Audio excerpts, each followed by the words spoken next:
যে ব্যক্তি নিজেকে আল্লাহওয়ালা বানাইতে চায়, যে ব্যক্তি নিজেকে মুত্তাকি বানাইতে চায়, যে ব্যক্তি নিজেকে জান্নাতি বানাইতে চায়, যে ব্যক্তি আল্লাহর রাস্তার কোন আল্লাহওয়ালা বুজুর্গের সান্নিধ্যে মুরিদ হয়, সালেক হয়, তাজকিয়া আত্মশুদ্ধি করতে চায়, নিজের জীবন ভেতর বাহির সুন্দর করতে চায়, এই সব কিছু সুন্দরভাবে যেন তার মধ্যে আসে এবং পুরা ইসলাম মানা, খেয়াল করেন কথা, পুরা ইসলাম মানা তার জন্য যদি সহজ হতে হয় তাহলে তাকে 6টি আমলে অভ্যস্ত হইতে হবে। কয়টি আমলে? আবার বলেন, কয়টি আমলে? এই 6টি আমলে যদি কোনো ব্যক্তি অভ্যস্ত হয় তো আল্লাহ তাআলা তাকে পুরা ইসলাম মানার, দিন মানার মতো যোগ্যতা, শক্তি, হিম্মত, তৌফিক আল্লাহ দান করবেন। ইমানের 77 শাখা, আল্লাহ নবী সাল্লাল্লাহু আলাইহি ওয়াসাল্লাম বলেছেন এই পুরা ঈমান অতি অল্প সময়ে ধীরে ধীরে তার মধ্যে আত্মস্থ হবে, আসবে। হযরতের মূল ফিকির এটা। এই এক সপ্তাহ খানকায় উনি এটা বুঝাইছেন যে আমার ফিকির সারা পৃথিবীর মুসলমান যদি প্রকৃত অর্থে দিনদার হইতে হয় তাইলে ঈমানের 77 শাখা মানে পুরা ঈমান, ইসলামের সবগুলো অংশ নিজের মধ্যে আনতে হবে, নিজের মধ্যে বাস্তবায়ন করতে হবে, তাইলেই সে পরিপূর্ণ দিনদার। কথা বুঝেন নাই আপনি? একটা লোক তো নামাজ পড়ে মাশাআল্লাহ, কিন্তু উনি মসজিদ থেকে বের হয়ে দোকানে গিয়ে সুদের লেনদেন করে, ওজনে কম দেয়, ধোকা দেয়, মালটার গুনাগুন মিথ্যা বলে, এই লোকটা কি পরিপূর্ণ দিনদার? একটা তো আছে মাশাআল্লাহ, কিন্তু ওটা তো নাই, ওটা তো নাই। একজন নারী নামাজ তো পড়ে কিন্তু পর্দা তো করে না। একজন পুরুষ ছেলে মেয়ের খাদ্য খাবারের খরচ তো করে, কিন্তু তাদের জন্য টেলিভিশন, নাচ গান এটা দেখার জন্য ব্যবস্থা করে। তো একদিকে দিনদার একটা মানে তো আরো 10টা মানে না, তো এই লোকটা কি পরিপূর্ণ দিনদার হলো? এই হযরত বলেন ঈমানের 77 শাখা, এই সবগুলো শাখায় যে সমানভাবে মানে আমলে অভ্যস্ত হবে তাকেই বলা হবে পরিপূর্ণ দিনদার। তার জন্যই জান্নাত, তার জন্যই জাহান্নামের মুক্তি। সাহাবায়ে কেরাম ইসলাম মানছে কয়টা, ছাড়ছে কয়টা? কথা কয় না। মানছে কয়টা, ছাড়ছে কয়টা? আউলিয়ায়ে কেরাম, যাদেরকে আমরা আউলিয়া বলি, বুজুর্গ বলি, পীর মাশায়েখ বলি, তারা মানছে কয়টা, ছাড়ছে কয়টা? সব মানছে, সব মানছে। ঈমানও ঠিক করছে, ইবাদতও ঠিক করছে, মুআমালাতও ঠিক করছে, মুআশারাতও ঠিক করছে, আখলাকও ঠিক করছে, বাজারও ঠিক রাখছে, আবার কি নামাজও ঠিক রাখছে, স্ত্রী সন্তানের প্রয়োজন পূরণ এটাও ঠিক রাখছে, রাত্রি গভীরে তাহাজ্জুদের নামাজ, আল্লাহর বন্দিগি, জিকির, তেলাওয়াত এটাও ঠিক রাখছে। এজন্য পূর্ণ ঈমানদার হওয়া চাই, পূর্ণ দিনদার হওয়া চাই।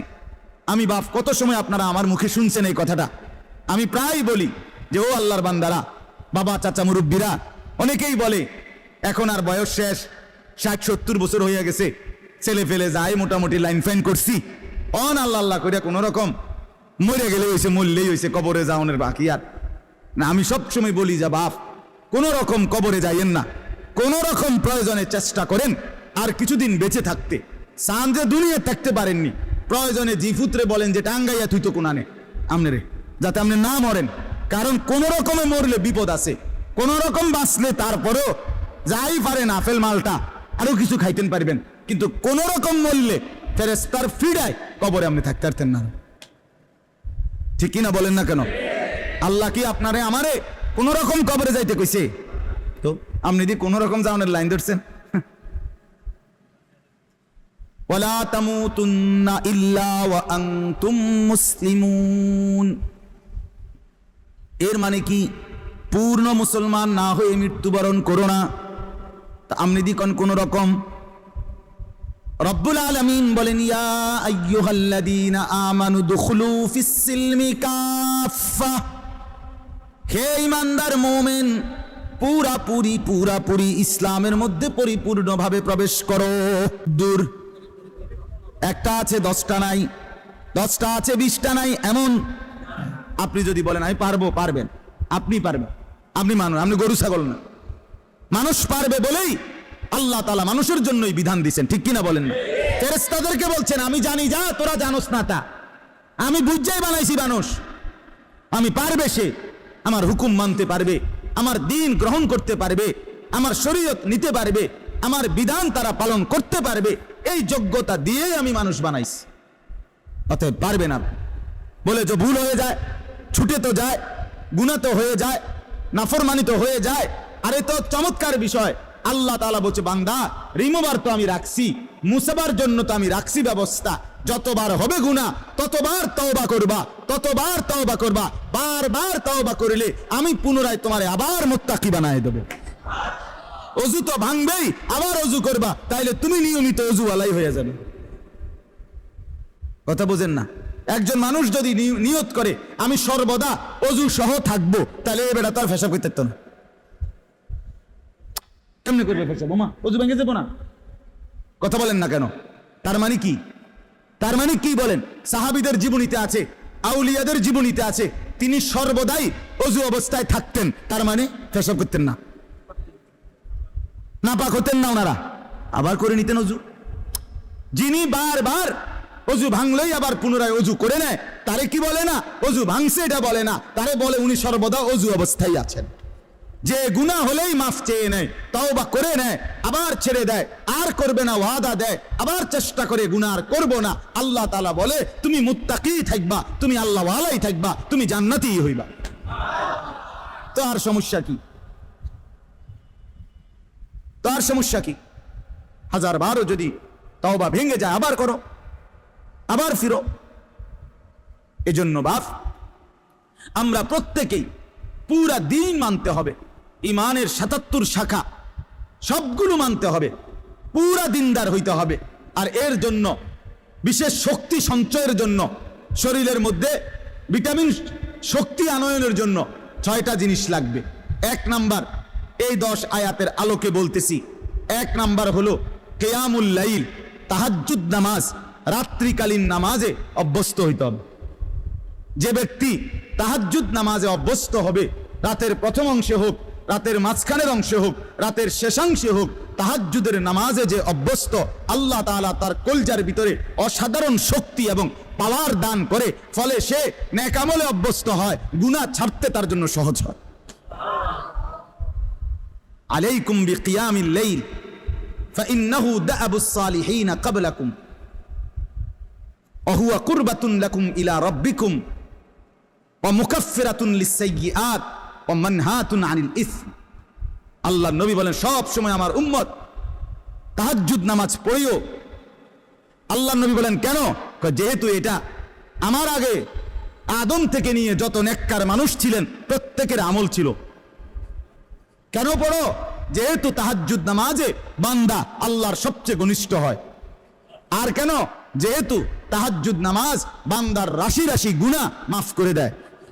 আর কেন? যেহেতু তাহাজ্জুদ নামাজ বান্দাকে গুনাহ থেকে বিরত রাখে। এই 1 নাম্বার আমল কি বলেন? এখন যদি বলেন যে হুজুর নামাজে তো পড়ি না, তো নামাজ পড়েন, 5 ওয়াক্ত নামাজে অভ্যস্ত হন, তার সাথে সাথে তাহাজ্জুদ নামাজ পড়েন। 4 রাকাতই হোক, 8 রাকাতই হোক, 2 রাকাতই হোক, অল্প অল্প করে। যারা আলহামদুলিল্লাহ নামাজি আছেন নিয়মিত, আপনারা প্রত্যেকেই তাহাজ্জুদ নামাজে অভ্যস্ত হন। তাহাজ্জুদ নামাজের সর্বোত্তম সময় হলো কিছুক্ষণ ঘুমাইয়া এরপরে উঠে পড়া, এটা হলো সর্বোত্তম। বাকি সমস্ত ওলামায়ে কেরামের মতামত এটা যে যদি কেউ কষ্ট হয়, নাই পারে কোনোভাবে, তাহলে কমপক্ষে যদি এশার নামাজ আদায় করার পরে সে যদি ঘুমানোর আগেও তাহাজ্জুদ নামাজের নিয়তে 4 রাকাত, 6 রাকাত, 8 রাকাত নামাজ পড়ে নেয়, তো আশা করা যায় আল্লাহ তাআলা তাকেও তাহাজ্জুদের নিয়ামত দান করবেন। ঠিক আছে না? ইনশাআল্লাহ চেষ্টা করবেন, চেষ্টা করবেন। 2 নাম্বার, কোরআনুল কারীমের বেশি বেশি তেলাওয়াত, সহজভাবে, সুন্দরভাবে, বিশুদ্ধভাবে, সঠিকভাবে, একবারে মনের মধ্যে আল্লাহ তাআলার মহব্বত আর ভালোবাসা নিয়ে, অর্থাৎ বিশুদ্ধ কোরআন তেলাওয়াত, তারতিলুল কোরআন। 2 নাম্বার কি বলেন না?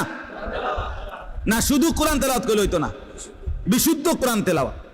বলেন 2 নাম্বার কি? যার বিশুদ্ধ নাই, বিশুদ্ধ করতে হবে। আমি ওনার এই বয়স কি আসেনি, কোন বয়স নাই, কি কথা কোন বয়স নাই আপনার? এসব বললে হইতো না। তাইলে কি 2 নাম্বার আমল কি বলেন? এই কোরআন তেলাওয়াতের বরকতে আল্লাহ তাআলা ওই ব্যক্তির মধ্যে ইসলাম মানা সহজ করে দিবেন, গুনাহ ছাড়া সহজ করে দিবেন। গুনাহ ছাড়তেই মন চাই, আমল করতেই মন চাই। সুবহানাল্লাহ। বলেন 1 নাম্বার কি? সবাই বলেন। 2 নাম্বার কি? 3 নাম্বার আল্লাহ তাআলার জিকির। ওয়াদকুর ইসমা রাব্বিক। 3 নাম্বার আল্লাহ তাআলার জিকির। সকাল বিকাল দুপুর সন্ধ্যা দাঁড়িয়ে বসে শুয়ে হর হালাতে আল্লাহকে ডাকা, জবানে সবসময় আল্লাহকে ডাকা। সুবহানাল্লাহ, আলহামদুলিল্লাহ, আল্লাহু আকবার, লা ইলাহা ইল্লাল্লাহ, সুবহানাল্লাহ, আলহামদুলিল্লাহ, আল্লাহু আকবার, লা ইলাহা ইল্লাল্লাহ, সুবহানাল্লাহ, আলহামদুলিল্লাহ, আল্লাহু আকবার, লা ইলাহা ইল্লাল্লাহ, আস্তাগফিরুল্লাহ, আস্তাগফিরুল্লাহ, আস্তাগফিরুল্লাহ, আস্তাগফিরুল্লাহ, আস্তাগফিরুল্লাহ, আস্তাগফিরুল্লাহ, সাল্লাল্লাহু আলাইহি ওয়াসাল্লাম, সাল্লাল্লাহু আলাইহি ওয়াসাল্লাম, সাল্লাল্লাহু আলাইহি ওয়াসাল্লাম, সাল্লাল্লাহু আলাইহি ওয়াসাল্লাম। আমার বাপ মনোযোগ দিয়া মহব্বতের সাথে হাঙ্গামা না কইরা, বিরাট বড় মজমার দরকার নাই, আপনি একলাই চুপচাপ কোনো ওই হুল্লুর মানে একারে হেসকানি না কইরা নীরবে সুন্দর করে কিছুক্ষণ এরকম জিকির করতে থাকেন, খোদার কসম জিহ্বাটাই মধু হয়ে যাবে, জবান শিরি হয়ে যাবে, মধু হয়ে যাবে, মধু, কলিজা আলোকিত হয়ে যাবে। কিছুক্ষণ পরে অনুভব হবে দিল আমার নূরানি হয়ে গেছে, আলোকিত হয়ে গেছে, দিল শান্ত হয়ে যাবে, পেরেশানি দূর হয়ে যাবে। তাহলে 1 নাম্বার কি বলেন? 2 নাম্বার কি? বিশুদ্ধ কোরআন তেলাওয়াত। 3 নাম্বার কি? জিকির। আল্লাহ তাআলার জিকির করবেন তো ইনশাআল্লাহ? চেষ্টা করবেন। ছেলেরা বাপ তোমরাও চেষ্টা করো, গাফলতি করো না ভাই, কোরআন পড়তে শিখো, পড়তে শিখো। তুমি মুসলমানের সন্তান, তুমি কোরআন পড়ো ভাইয়া। এই বাংলা, অঙ্ক, ইংরেজি, পদার্থ, জীববিজ্ঞান এগুলো হাসরের ময়দানে জিজ্ঞেস করবেন, কিন্তু কোরআন জিজ্ঞেস করবে, কোরআন সুপারিশ করবে। নবীজি বলছে ওইগুলোকে বাদ দেওয়ার কথা বলি না, ওগুলো দুনিয়া চলবে, কিন্তু কোরআন দুনিয়াও চলবে, আখিরাতও চলবে। আল্লাহ নবী সাল্লাল্লাহু আলাইহি সাল্লাম বলেন আসসিয়াম ওয়াল কোরআন ইয়াশফাআন লিল আবদ। রমজানের রোজা আর আল্লাহ তাআলার কোরআন তিলাওয়াত সরাসরি আল্লাহর বান্দার জন্য আল্লাহর কাছে সুপারিশ করবে। রোজা বলবে আল্লাহ দিনটা তারে আমি অভুক্ত রাখছি, আর কোরআন বলবে আল্লাহ রাতটা তারে আমি তেলাওয়াতে ব্যস্ত রাখছি, তারে এখন কেমনে শাস্তি দিবেন? আল্লাহ বলে বাবুরে তোমরা যেহেতু 2 জন 2খানে চাপ দিছ, যাও দিলাম, মাফ করে দিলাম। তাহলে 1 নাম্বার হলো কিয়ামুল লাইল, এই আমলটার মূলত নাম হলো কিয়ামুল লাইল, তাহাজ্জুদ। 2 নাম্বার কি? বিশুদ্ধ কোরআন তেলাওয়াত। 3 নাম্বার কি? এই 3টা হলো অঙ্গ প্রত্যঙ্গ দিয়ে করা, মানে বাহ্যিক। জিকির করবেন কি দিয়া? জবান দিয়া, ঠিক না বলেন? কোরআন তেলাওয়াত করবেন কি দিয়া? জবান দিয়ে। আর তাহাজ্জুদ নামাজ পড়বেন কি দিয়া? পুরা বডি দিয়া, পুরা অঙ্গ দিয়া, নাকি? এটা। আর 3টা পরের 3টা হলো ভিতরে, কলজার ভিতরে থাকতে হবে, ভিতরে থাকবে। 1 নাম্বার মানে 4 নাম্বার, হ্যাঁ, তাবাত্তুল, এটারে বলে তাবাত্তুল। কন্ত তাবাত্তুল, তাবাত্তুল অর্থ হইল সব কিছুর থেকে সম্পর্ক বিচ্ছিন্ন করে হৃদয় মন শুধু আল্লাহর সাথে সম্পর্ক যুক্ত করা। দিল আমার শুধু আল্লাহকে ডাকে, মন আমার শুধু আল্লাহকে ডাকে, ভাবনা আমার শুধু আল্লাহকে নিয়ে, আমার চাওয়া পাওয়া সব আমার আল্লাহর কাছে, আমার আবেগ অনুভূতি সব আমার আল্লাহর কাছে। দুনিয়ার কাছে আমি কিছুই চাই না, যা চাই যা পাবো মনে করি সব আমার আল্লাহর কাছে। অন্তর আল্লাহর সাথে কি করা? সম্পর্কিত। ওয়া তাবাত্তাল ইলাইহি তাবতীলা, তাবাত্তুল। এইটা এই 4 নাম্বার হলো অন্তরকে আল্লাহর সাথে কি করা? সম্পৃক্ত করা। বলে এটাকে সারাক্ষণ সম্ভব? একটু একটু করে বাড়ান, অল্প অল্প করে বাড়ান, আস্তে আস্তে বাড়ান, আল্লাহ তৌফিক দান করেন। 5 নাম্বার মানে 2 নাম্বার, 5 নাম্বার হলো আল্লাহ তাআলার উপরে সর্বাবস্থায় তাওয়াক্কুল। কার উপরে? তাওয়াক্কুল ভরসা, ভরসা কার উপরে? রব্বুল মাশরিক ওয়াল মাগরিব লা ইলাহা ইল্লা হুয়া ফাত্তাখিযহু ওয়াকিলা। এই যে আল্লাহকেই একমাত্র ওয়াকিল, অভিভাবক বা আশা ভরসার কেন্দ্রস্থল শুধুই কাকে বানানো? তাহলে অন্তরে সর্বদা কার উপরে ভরসা করা? 6 নাম্বার সবর করা। অসবির আলা মা ইয়াকুলুন, সর্বাবস্থায় সুখে থাকি দুঃখে থাকি, হ্যাঁ দিলের মধ্যে থাকবে আমার আল্লাহ আছে, আমি আমার আল্লাহর উপরেই ধৈর্য ধারণ করলাম। তাইলে বলেন তিনটা, পরের তিনটা হইল আল্লাহর সাথে অন্তরকে সম্পর্কিত করা, 2 নাম্বার আল্লাহর উপরেই ভরসা করা, 3 নাম্বার সর্বাবস্থায় কি করা? আরবি নামগুলো কোন? তাবাত্তুল, তাওয়াক্কুল, সবর। তাবাত্তুল, তাওয়াক্কুল, সবর। তাবাত্তুল, তাওয়াক্কুল, সবর। 1 নাম্বার কিয়ামুল লাইল, 2 নাম্বার তারতিলুল কোরআন, 3 নাম্বার জিকির, 4 নাম্বার তাবাত্তুল, 5 নাম্বার তাওয়াক্কুল, 6 নাম্বার সবর। 3টা বাহিরে 3টা ভিতরে। এই 6টা পুরো ইসলাম না, মানে এই 6টায় অভ্যস্ত হইলে বাকিগুলো আস্তে কান টানলে মাথা আসে, সহজ হয়ে যাবে, সহজ হয়ে যাবে। বিশেষ করে তাহাজ্জুদ নামাজ, বিশেষ করে কোরআন তিলাওয়াত, আল্লাহ তাআলার জিকির, এই 3 আমল যখন চালু থাকবে ধীরে ধীরে মজাই লাগবে, অন্তর নূর হবে, আমল করতেই মন চাইবে, গুনাহ দেখলেই ঘৃণা লাগবে, গুনাহ দেখলেই অপছন্দ লাগবে। আল্লাহ তাআলা আমাদেরকে তৌফিক দান করেন। আমার শায়েখ আল্লামা মুফতি মুশতাকুন নবী সাহেবের একটা সুন্দর কথা শুনাই। আমার দেখা আমার হযরত আল্লামা মুফতি মুশতাকুন নবী সাহেব খুব বেশি জিকির করে, উনি একেবারে বেশি জিকির করে। ওনার যদি আপনি 100 না 1000 বয়ান শুনেন, তো 1000 বয়ান এই শুনবেন উনি কিসের কথা কইছে। বয়ানও করে জিকির, নিজেও করে জিকির। আমি মনে করেন কুমিল্লা থেকে সিলেট হুজুরের সাথে 6 ঘন্টার সফর, অনেকবার গেছি হুজুরের গাড়িতে করে। আমার গায়ে হেলান দিয়া হুজুরে শুইছে, মনে করেন আমি দেখছি শুইয়া লাইছে, ঘুমায়ে পড়ছে। যতবার ড্রাইভার মাসুদ ভাই গাড়ি কোনো কারণে ব্রেক করে, সাথে সাথে নড়ে ওঠে না, এই নড়লেই দেখি উনার মুখ দিয়া লা হাওলা ওয়ালা কুওয়াতা ইল্লা বিল্লাহ সুবহানাল্লাহ, কোনো না কোনো একটা তাসবিহ পড়ে। তবে এটা না দেখলাম ঘুমায়। আমি অনেক দিন দেখছি এটা মাকিরি ভাই, এটা কি ধরনের জিন্নি, কোনো আদত হয়ে গেছে, অটোমেটিকলি নড়লে চড়লে জিকির করে, জিকির করে, আল্লাহ তাআলার জিকির করে। এই যে জিকির, এই জিকিরের ভীষণ পরিমাণ অভ্যস্ততার কারণে তো হযরতের মধ্যে একটা জিনিস আমি শুধু এটা বলার জন্য, একদিন বহুবার বলছে, অনেক সময় বলে, কয় যে আমি যখন ঘর থেকে বের হই, শুনতেছেন হুজুর বলেন, আমি যখন ঘর থেকে বের হই তখন আমি আমার আল্লাহর কাছে বলি, আল্লাহ এই আমার 2টা চোখ, এখন আমি রাস্তায় বের হচ্ছি, এই 2 চোখে যদি রাস্তার কোনো বালু খড়কুটা এরকম কিছু আইসা যদি পড়ে, তাইলে আমার চোখের ভীষণ ক্ষতি হবে, জাহিরি ক্ষতি, বাহ্যিক ক্ষতি হবে চোখের, ঠিক কিনা বলেন না? বলে আল্লাহ এই ক্ষতি থেকে আমার চোখকে আপনি বাঁচান। সাথে সাথে হযরত বলে, আমি আল্লাহর কাছে বলি, আল্লাহ ঠিক তেমনি ভাবে এই চোখ যদি কোনো ভিন নারীর প্রতি পড়ে, তাইলেও আমার এই চোখের ক্ষতি হবে, আখিরাতে ক্ষতি হবে, আমার এই চোখে সীসা গলাইয়া ঢেলে দেওয়া হবে। অতএব আপনি আমার এই চোখকে বাহ্যিক ক্ষতি থেকেও বাঁচান, আপনি আমার এই চোখকে আখিরাতের ক্ষতি থেকেও বাঁচান। হুজুর বলেন, কয় এই দোয়ার বরকতে, আল্লাহ তাআলার জিকিরের বরকতে, কয় হাজারো ঘন্টা রাস্তায় চলার পরেও আমার কাছে রাস্তায় নজর কোনো দিকে তাকাইলেও গাছ আর মানুষ একই রকম মনে হয়।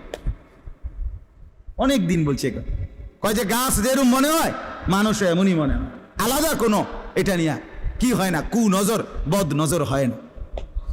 এই জন্য বললাম একটা আমল এখানের মধ্যে জিকির, এটা আরো 100 আমলটাকে কি করে দেয়, সহজ করে। আল্লাহ তাআলা আমাদের প্রত্যেককে তৌফিক দান করেন, কবুল করেন।